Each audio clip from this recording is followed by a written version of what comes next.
po sa ating lahat. Vacation mode na po kayo. Handa na mag-vacation. And aside from our last service po, I think sa next Sunday, kami po kasi kanina po, last service na po namin sa Taytay. Next week po, dito po kami. Meron po kasi kami panata. Kada 25, nasa main church po kami. Diba nagugulat, may panata pa rin ba? And then tradition po kasi po namin yung And, Mark, okay ka na ba na? Meron ng kodi ko. Ang naiuwi natin yung kodi ko. And Book of Luke, chapter 1 po, ating pong pag-aaralan. At parang nararamdaman ko, maaga tayo. Okay lang po ba sa inyo? Mga around 7, okay na po tayo. Dismiss na tayo. Amen? Pwede po kayo makapunta sa mall. Punta napakaraming tao po. Enjoy nyo. Tapos bihira po yung traffic. Kaya sakto naman yan pag-uwi nyo mga 10 o'clock na yan. Pag-aari nyo sa mall, uwi na agad kayo kasi siyempre, bad trip kayo, daming tao. Tapos traffic pa. Pero maaga po tayo matatapos sa ating gospel. Luke chapter 1 verse 5. Gagamitin ko po yung ating theme about God's interruption and intervention.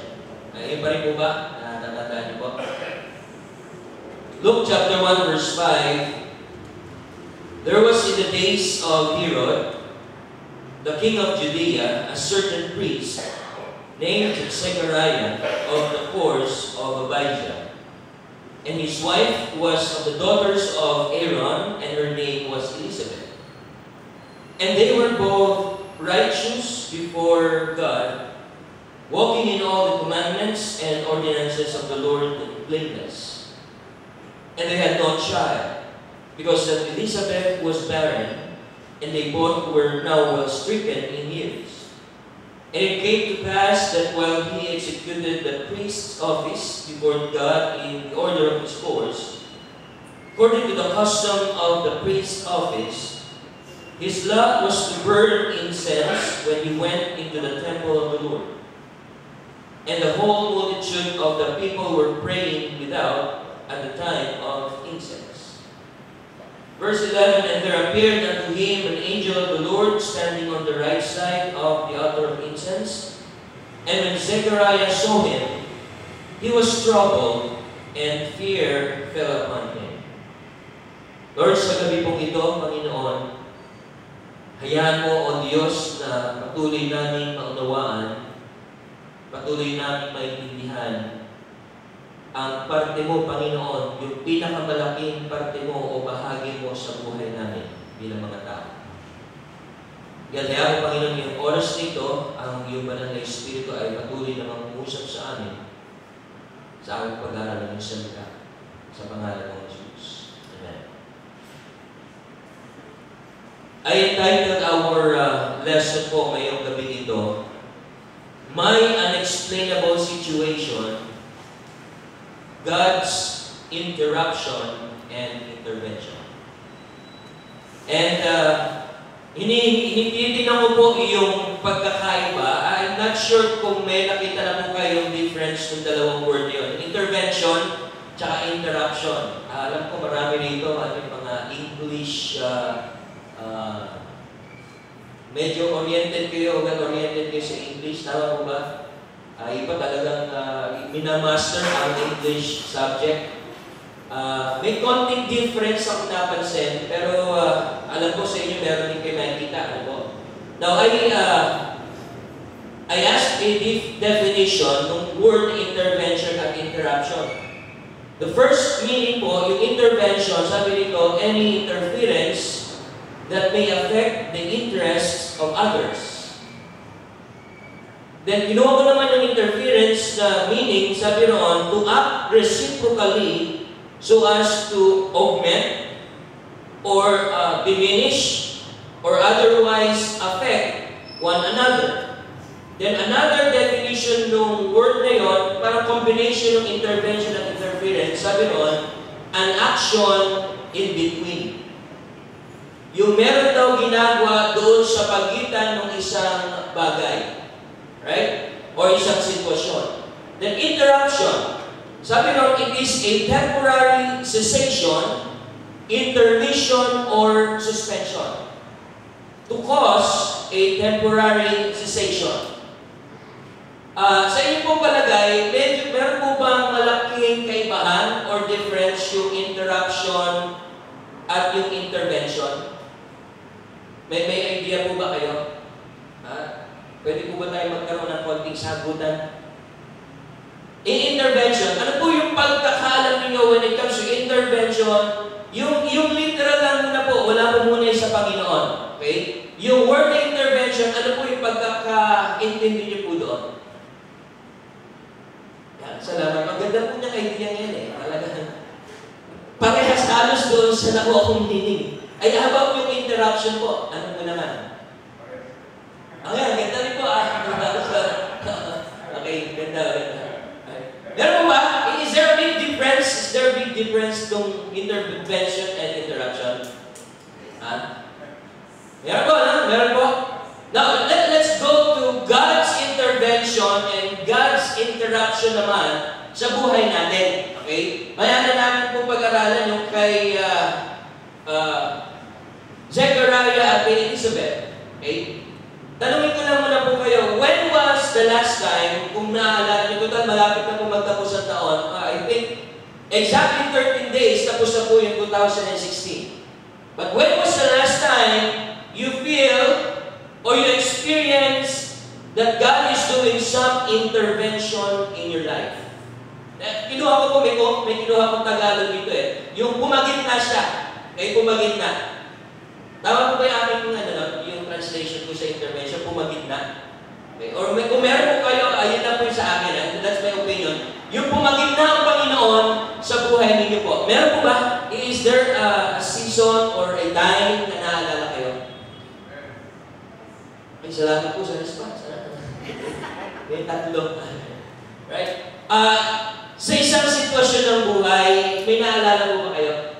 Meron.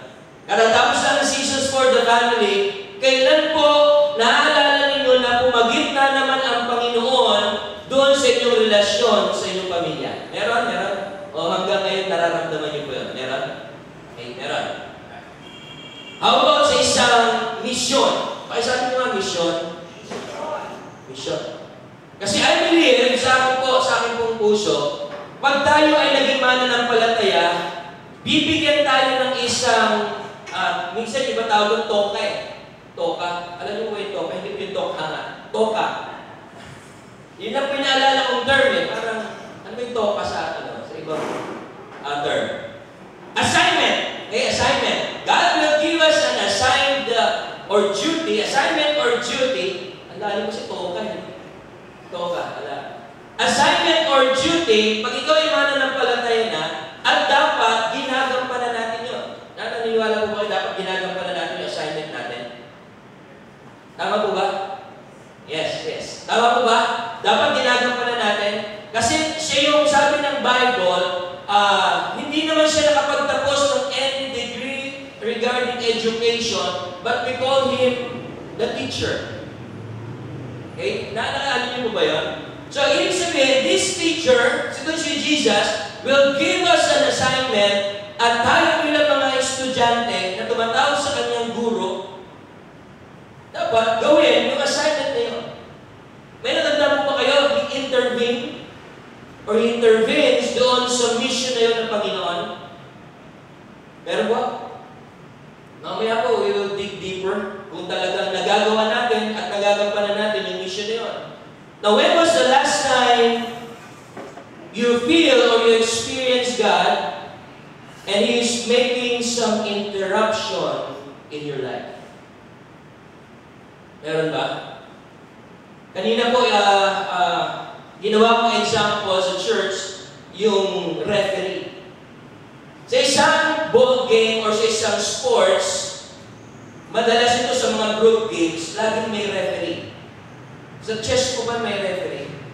Wala na, time lang. I think, any sport na, pero yung mga ibang individual games, tulad ng badminton, may referee din.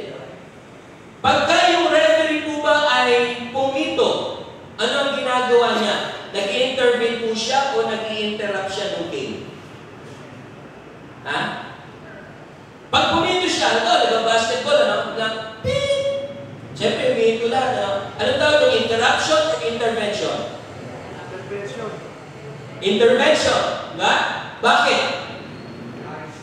May inaayos siya. Pagitna siya. Pagitna siya, and he is applying yung rules of the game. Okay?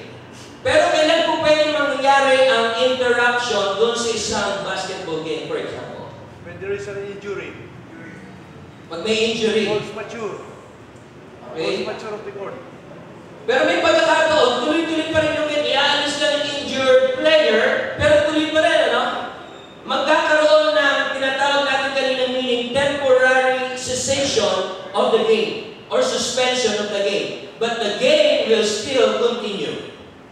Okay? But there are times po, mga kapatid, pagka nagkaroon po ng interruption, there are times, may mga piling-piling pagkakataon lang that officials will put a complete stop ng game. Hindi lang siya suspension, pero magdideklara ang referee para ito ay itigil na. And there are instances sa mga national games or even international games na nagdideklara yung officials or referees that the game should stop. At yun po ay applicable sa buhay po natin bilang mga mananampalataya. Now, do you have any time in your life na naramdaman ninyo God interrupt? Now, ano po ba ang pinakadahilan? Bakit merong interruption? In general, sa buhay natin, sa relasyon natin, sa ginagawa natin, sa trabaho natin, even sa ministries natin, sa pag-church natin, bakit merong interruption? Ano yung pinakadahilan? Bakit nangyayari yun? Do you have any idea? Bakit nag-i-interrupt si God sa buhay natin? At maganda po yan. Alam ko po, meron kayong gustong sabihin, ayaw nyo nang i-express, parang kayo yung mamaya, makikita natin yun. May konting unbelief kayo doon sa gusto nyo isagot. Yeah? Na meron din akong tanong dito, bakit ba may nag-i-interrupt? Bakit may tao nalilikha ang Diyos na ang tanging role niya sa buhay natin ay taga-interrupt? Meron ba kayo kilala gano'n? Diba? Huwag kayo magsasabi ng pangalan. Si ano? Huwag kayo magsasabi ng pangalan. Okay, wag. Sensor. Ha? Bakit ba may ganong tao? Ano? Now, kapag nakasalamuha mo, pag na-meet mo at nakasama mo itong tao na mahilig mag-interrupt, ano naman yung feeling pag ini-interrupt ka? May natutuwa ba dito pagka ini-interrupt ka? Sino ba rito? Yung ini-interrupt ka ng mga tao, may maganda kang ginagawa kasi i-interrupt ka nila. Anong pakiramdam? Nakainis. Nakakainis? Same answer galing ko sa church. Ano ba? Annoying, distracted, ano ba po? Hinder. At marami pang iba. Tama ba? Lalo na pag sa tao ito. Okay? Now let's go to our spiritual side. Kasi alam natin si God nag-i-interrupt din minsan. Si God, o ang Panginoong Yesus, sometimes ay nagkakaroon siya ng tendency na mag-intervene doon sa mga ginagawa natin. Now, how do you feel? Is it the same feeling? Nakakainis si Lord. Aminin. Ha? Nainis po ba tayo kay Lord pagka nag-i-interrupt na siya sa buhay natin bilang isang mananampalataya? Sino aamin po dito may 13th month pay? Sometimes, ako po ang ginagawa ko rin eh. Pagka may bagay na siya gagawin at papagitna siya or manghihimasok na siya, di ba? May mga pagkakataon yung mga tao, ang ugali nila o yung kanilang character ay taga-interrupt, hindi na magpapaalam yan Minsan sisingit na lang kaagad yan eh. Di ba? Ibang, ano ba to? Sa halip na bilang sama ng palataya, ituloy mo lamang yung ginagawa mo, sinasabi mo, at yung pinaplano mo, naiinis ka na. And I believe that's the same feeling na nararamdaman natin minsan patungo sa Panginoon. Tama? So, sino po dito maamin na naiinis kayo minsan kay Lord? Ayun nyo pa rin maamin. Okay, sige, text nyo na lang po ko. Ito po yung number ko, ha? 09. Ready? But it's the same feeling. Now, dito po sa passage natin, God's interruption and intervention happened in the life of Zechariah and Elizabeth. I believe, ito pong si Zechariah at si Elizabeth, bago po mapunta dito sa verses na kung saan kinausap ng angel of the Lord, itong si Zechariah, I believe, nagkaroon siya ng heart's desire, nagkaroon siya ng prayer request, nagkaroon siya ng devotion mag-asawa, and they continued on praying for a son or a daughter, or a child. May mga pagkakataon pagka kinakamusta natin ang mag-asawa, o kamusta na? May baby na ba kayo? Wala ako nga, nag-pray pa po kami. Diba? Kagagaling-galang namin sa uban to, kakasayaw lang namin. Okay? Di ba? Sometimes, yun lagi eh. Kahit sa ibang area ng buhay natin, o kamusta na yung business, yun na, ipababa na eh. Pero nagpe-pray kami na sana bumalik at umakyat at lumevel up yung business. Di ba? There are prayer requests, heart's desires na iiwanan natin sa harapan ng Panginoon. May mga pagkakataong inilalapit natin yun. Pag matatapos ang isang service, yan man ay regarding our family, kahit yung decisions for the family, inilalapit natin sa harap. At nag-pray tayo. At alam ko, yun po yung nangyari kay Zechariah at kay Elizabeth. Nag-pray sila, may heart's desire sila, but in the passage na babasahin natin, in verse 11, up to the verses na pababa, makikita natin dito sabi ng Bible, and there appeared unto him an angel of the Lord standing on the right side of the altar of incense. And when Zechariah saw him, he was troubled, and fear fell upon him. But the angel said unto him, Fear not, Zechariah, for thy prayer is heard. Tatanungin ko po kayo, kapag ba binasa natin ng Luke chapter 1, nandun ba siya to pray, si Zechariah? Was he there to pray, pagpasok sa temple? Or was he there to offer something para sa Panginoon? He was there to offer a sacrifice para sa Panginoon. But the angel of the Lord, ang sabi sa kanya, Fear not, Zechariah, your prayer is heard. Narinig niya yung panalangin mo. Narinig na at dininig niya yung panalangin mo. And notice, and thy wife Elizabeth shall bear thee a son, and thou shalt call his name John. Now, napapasok po dito yung intervention ng Panginoon. Alright? Intervention yun ng Panginoon. But, sad to say, Zechariah was not aware. Pagka po ba tayo nag-pray, kanino po tayo nag-pray? May nakarinig na po ba dito ng boses ng Panginoon na siya yung tumugon? Or, nung tumugon ang Panginoon, yun na kagad yung hinihingi natin na bagay. At alam mo sa sarili mo, galing yun sa Panginoon. Ano man sa dalawang yun, may nakarinig na po ba dito sinabi ng, halimbawa kay Kuya Daniel, nag-pray si Kuya Daniel. Kuya Daniel, nag-pray ka. Nag-pray ka ba kaya? Okay. Para sigurado nga, mga iba. So, hindi mo naman nag-pray, ito pa example mo. Nag-pray si Kuya Daniel. And then suddenly, a voice from heaven, sumagot, at sinabi sa kanya, Daniel, narinig na at dininig na yung panalangin mo. Ano magiging reaction mo, Kuya? Masaya, kaya ganyan yung saya. Paano ang reaction ang gagawin mo? Kung sakasakali, nakarinig ka ng boses galing sa langit. Oh, excited. Ganda. Yan, ako na lang para sa Kuya Daniel, ganito mo siguro yan, Daniel, your prayer is heard. Yes, Lord, thank you po! Tama ba? Ganun ba Kuya Daniel? Lord, thank you po! Okay, mas related dun sa boses niya. Lord, thank you po! Di ba? It might be yung excitement mo will be 100% dahil narinig mo from God or from heaven na yung iyong panalangin ay narinig. But sad to say, in this passage, Zechariah was not aware, kaya yung verse, ang sabi rito, when Zechariah saw him, he was troubled.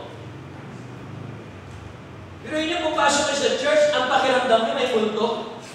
Papasok ka sa temple, pakiramdam mo may multo. Diba? Meron ba gano'n? May multo mo ba dito? Mumukha lang, tsaka amoy. May multo ka ba? Diba? Pero dito po makikita natin yung intervention ni God o ng Panginoong Jesus was present during this time, but hindi aware si Zechariah, at ang sabi niya, fear fell upon him. So, but of course, alam mo po yung mangyayari talaga even sa atin eh. For example, may dumating o may nagpakitang anghel dito, sino po yung magsasabi, wow, angel. Hindi po si Ate Angel, yung talagang angel.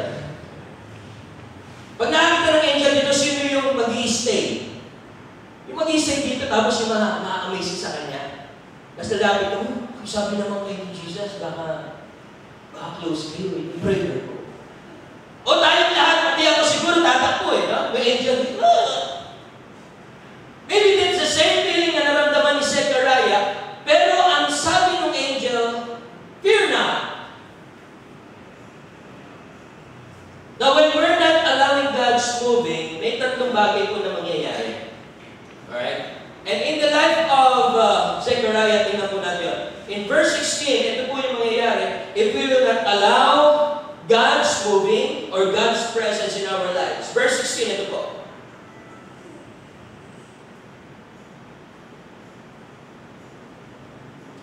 Verse 16, sabi dito, many of the children of Israel shall turn to the Lord their God.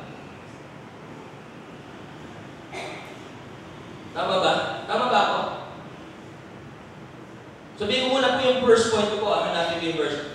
Pagka hindi natin inaalaw ang pagkilos ng Panginoon, we will not recognize that our prayers were already answered. Pagka yung blanco yung kaisipan mo, blanco yung puso mo, doon sa inilapit mo, ipinanalangin mo sa Panginoon, hindi mo ma-recognize, hindi mo maririnig na yung panalangin mo pala, matagal na ang narinig at matagal na ang sinagot ng Panginoon. Kapag ka may mga pagkakataon, iniisip mo, ito yung sagot dapat ng Panginoon, pero ito na pala yung sagot niya. Hindi mo ito ma-recognize kasi iba yung iniisip mo na paraan ng pagsagot, iba yung iniisip mo na object ng kanyang sagot, iba yung iniisip mo ng quantity or quality ng kanyang sagot. If we're not allowing God to move in our lives. Yun yung makikita po natin dito, nabasa natin kanina yun, at sabi dito, verse 13, thy prayer is heard, pero dahil hindi niya na-recognize na yun ay angel of the Lord, and I believe that's the Lord Himself, na lumapit sa kanya at minit siya, hindi niya na-recognize yun. Pangalawa po, we will be limiting God's power because of our unbelief. Naniniwala po ba kayo kayang sumagot ng Diyos ng panalangin natin kahit ngayong oras na ito? Sino po dito may mga pagkakataon kasi nababasa ko sa Facebook, yung mga hugot lines ng ibang young people and even Christians. Magtatapos na naman ang taon, ganito pa rin ako. Kaya gano'n na. Minsan nakakakita po ako doon, matagal na nag-church. Pasko na naman, ang tagal-tagal pa rin niya. Di ba gano'n? Ano naman kung matagal siya, baka na-traffic. Di ba? Intindihin natin. Di ba? Pasko na naman, wala pa rin siya. Do you believe in the power of prayer? Naniniwala po ba kayo? Naniniwala po. Dito lang po sa church pag may pinopost, nakita niyo na po ba ito? Alam ko kanina umaga, pinakita na po ito. Nakita niyo na ito? Ganda, no? May palipan niya channel, may ibasa po niyo. Di ba ganda? Yung ating mga choir at even yung ating praise and worship team, hindi na nag-aagawan doon sa kopya dito. Alam mo ba ito? Isa naririnig ko, makakanda dito. Ang linaw na yun, ganda. Ang tawag dyan, answered prayer Amen? Kulang na lang po yung babasa dito. Umuunti na umuunti. Bakit kaya? Dati pulo-pulo ito ng worship din Hindi naman kasya, nagkakasatuhan ako. May meron naman po sa may party ata, Christmas party. Wala ba? We are limiting God's power because of our unbelief. Biruin nyo si Zechariah at si Elizabeth nag-pray. May Buddhist, Buddhist ba si Ate? Ito, simpleng tanong. Tapos meron silang simpleng sagot. Ano gusto nyo na sabihin? Lalaki, babae? Babae. Sumagot si Ate. Kay ate ko. Si Ate Han. Ako, girl talaga. Alam niya. Pero kunwari hindi nyo alam, anong gusto niya? Lagi ako doon, dapat pala, inuna ko, alam niya na ba? If ever, hindi pa. Girl pa rin. O, lalaki. O, di ba, kahit ano. Yan ha? Kahit ano. Pagka may isang babae o isang asawang babae nagdadalang tao, pagka tinanong mo, ano gusto mo niya na maging anak mo? Ano sabihin niya? Yung talagang gusto niya, babae ko. Pero kung hindi mo babae, kahit ano. Huwag mo ba kahit ano. Dalawa lang, babae o lalaki lang, ha? Be very specific kay God. Delikado yan, Lord, kahit ano. Baka mamaya, tinaplan mo. Patay tayo yan, masisisi pa natin si Lord. Nasabihin ni Lord, anak, sabi mo kahit ano, hindi tilapia. Okay, be very specific, okay? Sabihin natin, Pastor, Lord, lalaki po. Pero po, kung hindi lalaki, kahit babae po, okay na. Tapos ang sasabihin ng mga nagdadalang tao, basta po, healthy or normal. Ano po sa tao? Joke na po yung tilapia. Sa mga balik-balita lang po yun. Pero parang meron, ano? Diba? May mga pagkakataon, we will pray an exact prayer, pero sigat po, pagkasasagot yan, eksakto din. Tandaan niyo, eksakto din. Right? This verse will give us an example na eksakto magbigay ang Panginoon ng katutunan. Okay? Sa Tagalog, nabasa ko ito, verse 13. Sinabi sa kanya ng anghel, huwag kang matakot sa Zacharias, sapagkat dininig ang daing mo at ang asawa mong si Elizabeth. Okay? Specific po, sinabi yung asawa mong si Elizabeth. Wala siya sinabi yung asawa mong si Hannah, ang asawa mong si Edna. Di ba? Wala ganun na. Sinabi niya, isa lang ang asawa mong si Elizabeth ay manganganak sa iyo ng isang anak na lalaki at tatawagin mo siyang Juan. Be quite specific at kukunin mo ang birth certificate sa NSO. Maliwanag. Di ba, nakabihan ng NSO natin, di ba? But in the Bible, pinapakita sa atin ng Panginoon, pagkakapangyarihan niya na ang ikilos, it will be very specific. Kaya pagka dito sa ating church, sa ating sabihin, pag mag-pray tayo ng isang bagay para sa gawain natin, let's make sure it is specific and for the glory of God alone.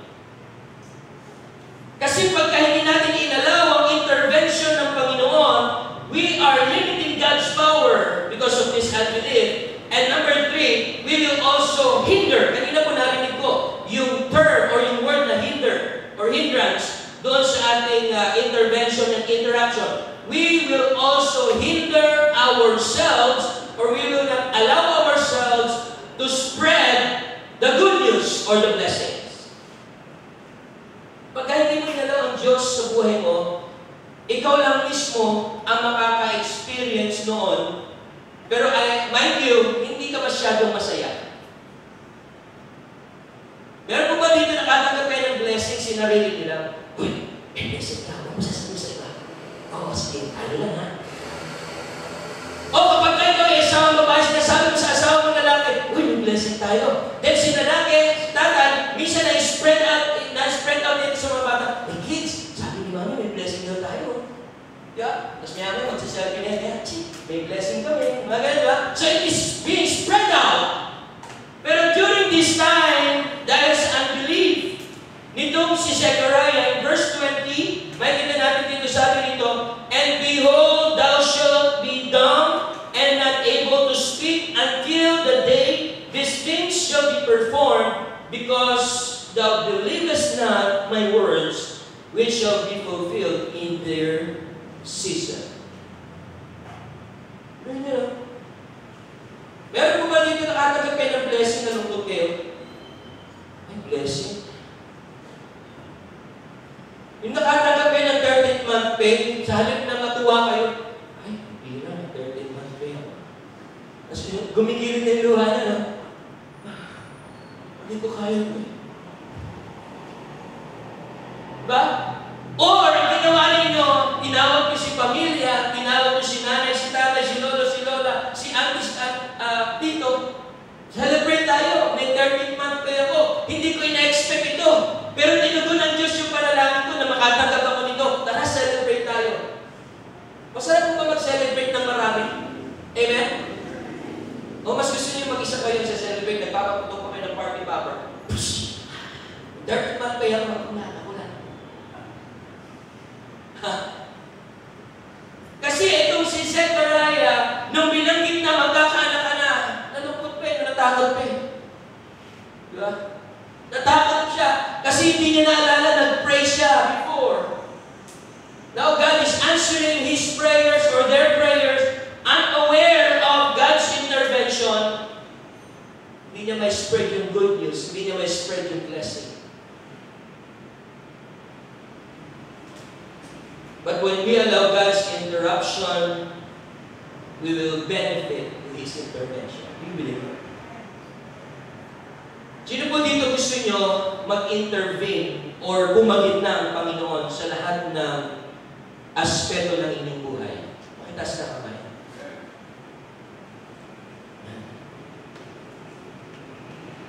Pero aaminin man natin ito, minsan parang ayaw natin ipaalam sa kay God, ano? Kala natin hindi niya alam. No? God, may plano po ako, pero Lord, kung mag-i-intervene ka, aabisuhan na lang kita.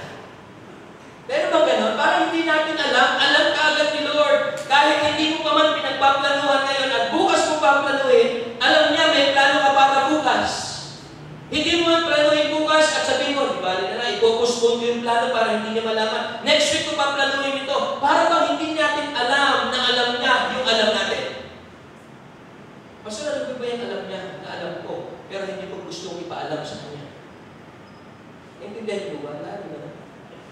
Alam niyo po ba na may mga alam tayo na ayaw natin ipaalam sa kanya? Hindi natin alam na niya. Alam niyo ba yun? God is all-knowing. Mag-postpone man tayo na mag-postpone ng plano. Mag-postpone man tayo na mag-postpone ng mga sagot natin para sa Kanya. Alam niya kung ano yung sagot mo. Kahit sabihin natin, Lord, next year na po ako mag-commit sa'yo, maglilingkod talaga ako. 101%, 25 hours a day. Mag-commit na talaga ako, maglilingkod na ako sa'yo. Alam ni Lord kung yan ay totoo o hindi. But when we allow God's interruption, we benefit to His intervention. At ito po yung una. Let's jump doon sa verse 57 ng Luke chapter 1. Noong una, dahil napipis siya, parang nasa sarili lang niya yung blessing. Alam niya, magkakana siya pero hindi niya ma-spread out. Hindi niya mapagit sa kung sino-sino man. Siguro kaya, sa pamamagitan ng sulat, may sign language sa basta nila. Is there a history sa Bible na meron ng sign language before? May nakakaalam mo ba dito? Yung pagka sinabing name talaga, yung gano'n. Alam niyo po ba, sa sign language pag name gano'n? Sa ibang tao, pag gumanon, iba yung ano nila, iba yung pag-iisip nila. Ano naiisip niya pag gumanon? Ha? Sa mga kalalakihan, pag gumanon. Tama ba? Ang name na lang. Oh, diba? Siguro yung sinyasa nila, si Zechariah, hindi makapagsalita. Diba? Mga ganun na, ano? Ang asawa daw niya, buntis. Tapos, ano nangyari sa'yo? Parang Mr. Bean yung dating, ha? Hindi ka maka-express. Hindi mo masabi kung kanino man na yung iyong panalangin ay matupad na. But when you allow God, verse 57 says, now Elizabeth's full time came that she should be delivered, and she brought forth a son. Verse 58, itong ganda. And her neighbors and her cousins heard how the Lord had showed great mercy upon her, and they rejoiced with her. Pero yun yun, kung mananampalataya ka na buong-buo yung pananampalataya mo sa Panginoon, and if you allow God's interruption so that you could benefit into His intervention, sabi ng verse 57 and 58, people around us will see and experience what God has done, and they will rejoice with us. Hindi sila yung makikichismis na. Ngayon kasi pagka, ay, ano, buntis daw pala itong si Elizabeth. Pero yun mo, 100 anos na. Buntis. Di ba, usually ganyan na? I-chismis ka eh. But this time, makikita natin, nung nalaman na, nung napanganak na si John, yung mga tao, they rejoice with her. Masarap siguro, no? Kapag ka meron tayong unsaved loved one, matagal na natin pinagpe-pray. Meron tayong business na nalugi, tapos unti-unti umaangat ulit. Meron tayong pamilyang nasira, tapos unti-unti inaayos ulit ng Panginoon. Pagka meron tayong pag-aaral na nakalimutan ng isang kabataan, tapos ngayon pinag-iigihan niya na makatapos ng pag-aaral, tapos lahat ng mga bagay, maging yung ginagawa mo sa church, ay unti-unti nang nagpo-progress para sa Panginoon. Yung mga tao sa paligid natin, they will rejoice with us. Maraming pagkakataon kaya hindi natin ma-broadcast yung bagay na yun because of our unbelief. Ako po, pinagpe-pray ko po, bumalik yung dating kasi nagkaroon na ng mga satellites na sa paligid, nahati na yung bilang ng ating mga tao. But I believe with all my heart, pagka inalis na natin ang ating unbelief, pagka sumunod lamang tayo sa gustong ipagawa sa atin ng Panginoon, one day, baka mamaya, tayo na nandito every gospel hour, malate ka lang ng 1 minuto sa ating service, baka mawalan ka na ulit ng upuan. Because I believe darating yung time, lahat ng silya nyo nakalatag dito. Amen? Amen po ba? Amen. Because the neighbors or our neighbors, our cousins, our relatives, the people around us will see and experience what God is doing. Pangalawa po, di ba pipi siya? Napipi siya. Di naman talaga siya pinarusahan na maging totally mute. Verse 63. He asked for a writing table. Pagka inalaw mo ng Diyos sa buhay mo, ito mangyayari sa'yo. And he asked for a writing table and wrote saying, his name is John. Pinanganak na. Usually, anong pangalan nitong bata? Diba? Tatanong yan. Kahit kayo sa panahon natin ngayon. Pag nanganak na si Mrs., yung midwife or yung head nurse o yung ospital magtatanong sa mag-asawa, ano po ba pangalan natin dito sa bata?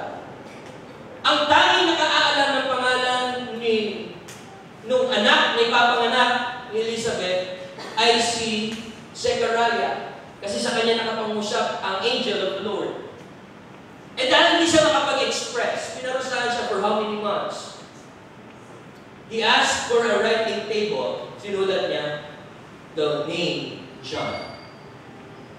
So nagkaroon ng pangalan dyan. Now what's the lesson here?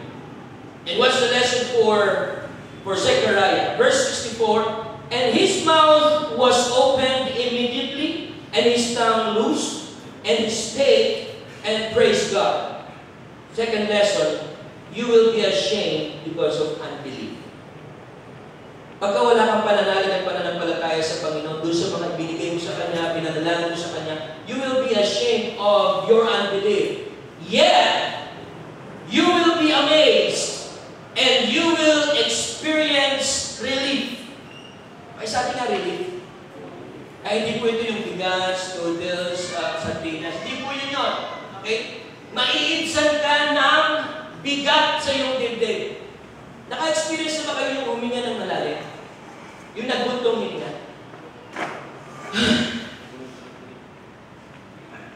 Diba? Sino rito gusto nyo mapipit tapos sa mga ilang buwan tapos bigla kayo magkakaroon ng pagkakataon makapagsalita? Malamang na malamang, magbubuntong hininga ka. Salamat Lord, makapagsalita na nila. Pero yun yung experience niya, hiyang-hiya siya siguro sa kanyang sarili because of his unbelief. Yet he was amazed doon sa ginawa ng Panginoon. Ang sabi ng verse 63, nung siya ay nakapagsasalita na, ang sabi noon, and he praised God. Verse 64. Now, how many times gagawin sa atin ng Panginoon yun? How many times na magsaset siya at magpapakita siya ng mga characters in the Bible na dapat hindi na natin ginagaya yun. Na dapat yung ating faith sa Panginoon 100% talaga. Eh, Pastor, kasi minsan talaga hindi ko kaya na 100%. Meron mo ba dito yung faith mo 100% lagi pagka ikaw ay merong prayer request? Diba? Siguro sa unang bungad eh. Yung unang bungad at unang bugso ng pananalangin mo 100% yan. Pero habang tumatagal, it diminish. It decreases. Diba? Bumababa na bumababa yung pananampalataya. But how many times tayo dapat tulungan ng Panginoon? And number 3 and last, verse 65.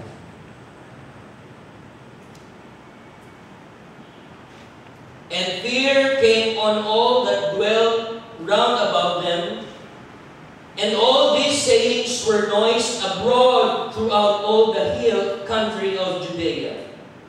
And all they that heard them laid them up in their hearts, saying, what manner of child shall this be? And the hand of the Lord was with him. And his father Zechariah was filled with the Holy Ghost and prophesied, saying, blessed be the Lord God of Israel, for he hath visited and redeemed his people. Third lesson, and we will close here. You will come to your senses. Because the people also witness God's promises, performance, and presence. Diba nakita na?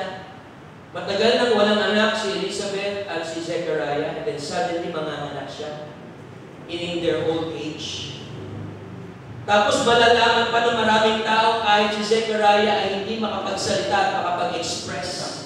Malalaman at makikita ng napakaraming mga tao na pagpapalain at pinagpapala ang pagpamilya nito, ang mag-asawang ito.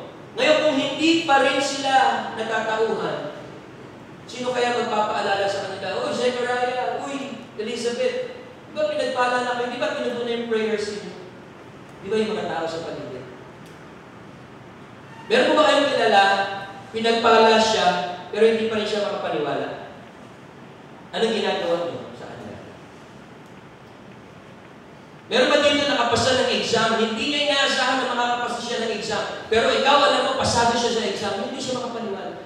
Anong ginagawa? Doon sa kilala mo niya. Pasado sa exam, pinagpala, ano ba? Nakatanggap ng blessing. Alam mo, galing sa Panginoon. Tapos siya, hindi siya makapaniwala. Di ba siya, hindi na siya natulala, na-shock. Ano ginagawa mo sa kanya doon sa kilala mo niya? Ganun. Meron bang kayong kakilala na pinagpala tapos hindi niya lang pinagpala siya? Nire-remind mo siya. Ano ginagawa mo? Kung ikaw ay estudyante tapos yung mga klase mo pasado, ang ginagawa mo, uy, pasado ka!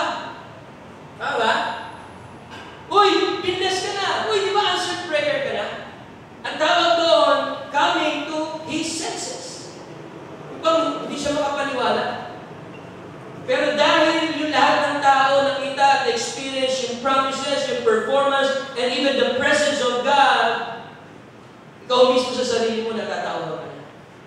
At wala ka ibang ginagawa kundi yung binanggit ni Zechariah, "Blessed be the Lord God of Israel, for He hath visited and redeemed His people."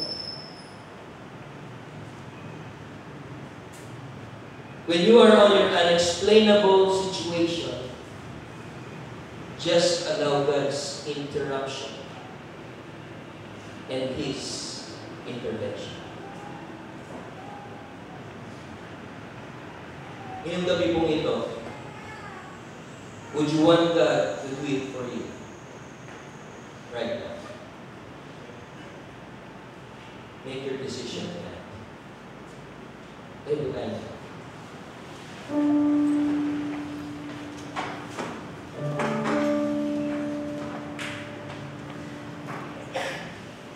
Hayaan po natin ngayong gabi nito.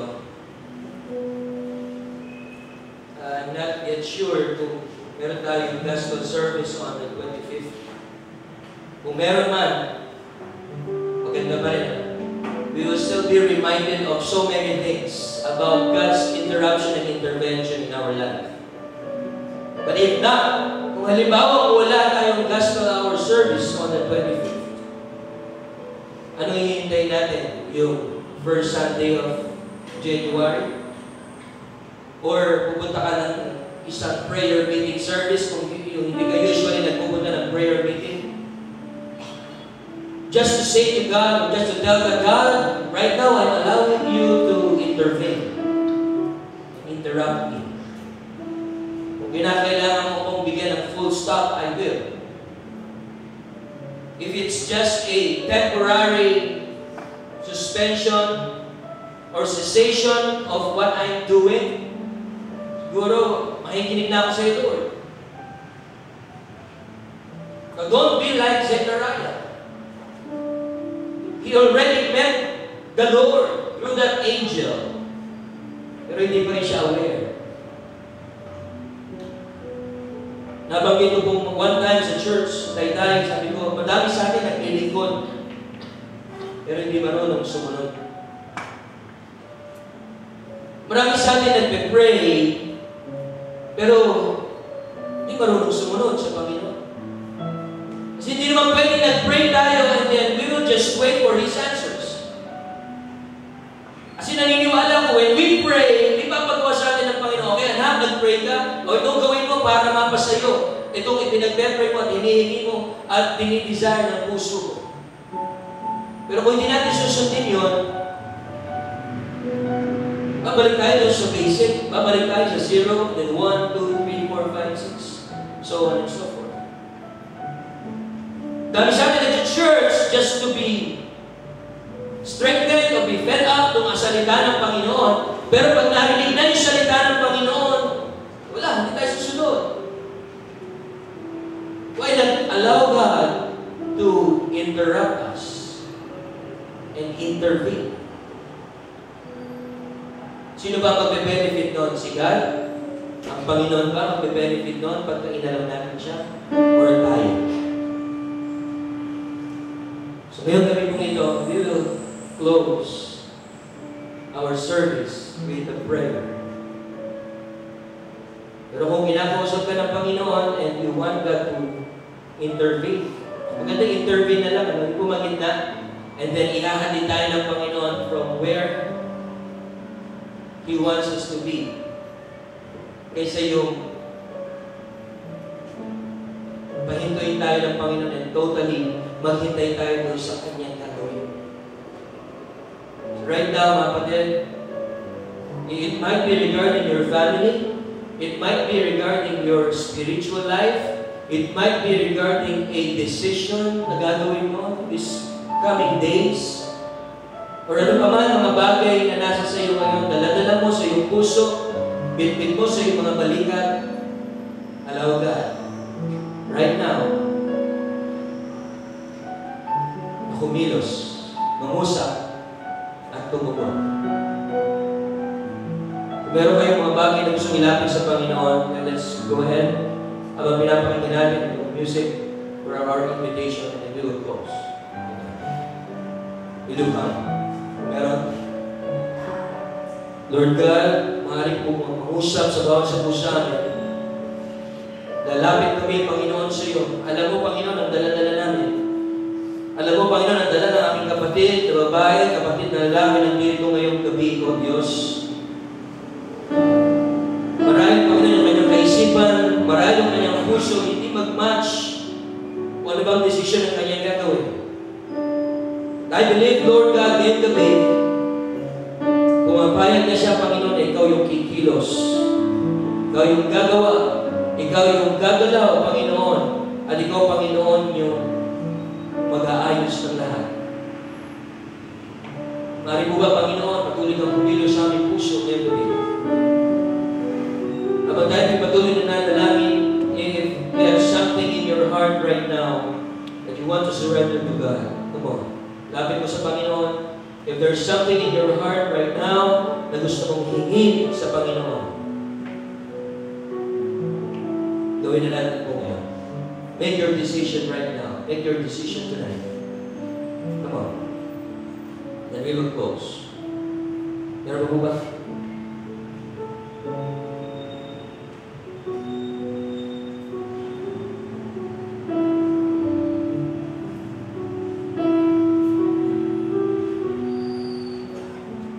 O Lord God, salamat po sa iyo. Salamat, Panginoon, sa pagkilos na umusap ng iyong banal na Espiritu. Hayaan niyo po, Panginoon, na kami ay matututo patungkol, Panginoon, sa naging buhay ni Zechariah. Naglilingkod sa iyo, Panginoon. Pero para bagang hindi ka niya totally kakilala. Nandun pa rin, Panginoon, yung confusion, nandun pa rin yung takot, nandun pa rin yung pangamba, nandun pa rin yung pagtatanong. God, right now, you're allowing you to control our lives. Ikaw, Panginoon, ang mag-direct ng aming buhay. Mga desisyon, gagawin, Panginoon, sa kinabukasan. Mga plano, Panginoon, yung mga nasa, Panginoon, ng aming puso. Gagawin namin, Panginoon, ito sa iyong mga kamay.